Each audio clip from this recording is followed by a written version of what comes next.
দিন যত পার হচ্ছে ততই ঘনিয়ে আসছে মুসলিমদের দ্বিতীয় বৃহত্তম ধর্মীয় উৎসব পবিত্র ঈদুল আজহা। এদিন মুসলিমরা মহান আল্লাহ তাআলার হুকুম পালন ও সন্তুষ্টি অর্জনের জন্য পশু কুরবানি করেন।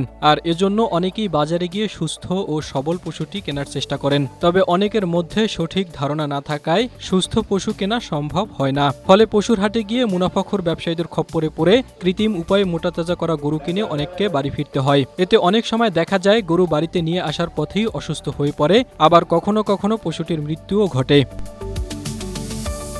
এ অবস্থায় আসন্ন পবিত্র কুরবানি উপলক্ষে বাজারে গিয়ে একজন ক্রেতা কিভাবে কৃত্রিম ও প্রাকৃতিক উপায়ে মোটাতাজা গরু চিনতে পারবেন তার উপায় বলেছেন বাংলাদেশ কৃষি বিশ্ববিদ্যালয়ের ফিজিওলজি বিভাগের অধ্যাপক ও প্রাণী বিশেষজ্ঞ ডক্টর মোহাম্মদ আলম মিয়া। আমি মনে করি যে কৃত্রিম উপায়ে মোটাতাজা করার চেয়ে প্রাকৃতিক উপায়ে গরু মোটাতাজাকরণ করা অনেক ভালো, সাশ্রয়ী এবং রিস্ক ফ্রি। নর্মালি কৃত্রিম উপায়ে গরু চেনার উপায় অনেকগুলি উপায় আছে, যেগুলি স্টেরয়েড ইউজ করা হয় বা নিষিদ্ধ অ্যান্টিবায়োটিক প্রমোটার ইউজ করা হয় বা গ্রোথ হরমোন ইউজ করা হয়। এদের ক্ষেত্রে ওই গরুগুলি মোটা হলেও দেখা যাবে এদের নাকের কাছে যে পানি থাকে সেটা পানি থাকে না, নাক শুকনা থাকে। এর গরুর দেহ অনেক সময় থলথলে থাকে, এরা দেহে পানি পরিমাণ বেশি থাকে, একটু হাঁটলেই হাঁপিয়ে যায়।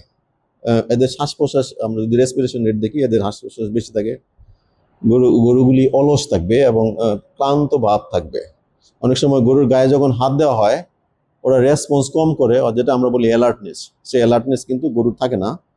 হাত দিলে রেসপন্স কম করে না। অনেক সময় গরুর গায়ে যদি আমরা আঙ্গুল দিয়ে চাপ দিলে অনেক সময় দেবে যায়। কিন্তু নর্মাল যে গরু যেগুলি কৃত্রিম উপায়ে মোটাতাজন করা হয় না, সেসব ক্ষেত্রে কিন্তু চাপ দিলে গরুর আঙ্গুল কিন্তু ডাববে না, ডাবলেও তাড়াতাড়ি চলে আসবে। এদিকে ময়মনসিংহ জেলা প্রাণী সম্পদ কর্মকর্তার কার্যালয় সূত্রে জানা যায়, কোরবানির জন্য জেলায় চাহিদা রয়েছে 1,81,266টি পশুর। বিপরীতে জেলার 13টি উপজেলায় প্রস্তুত রয়েছে 2,26,148টি পশু। এসব পশুর মধ্যে সবচেয়ে বেশি গরু। এছাড়া রয়েছে ছাগল, ভেড়া ও মহিষ। জেলার চাহিদার চেয়ে 44,882টি পশু বেশি রয়েছে।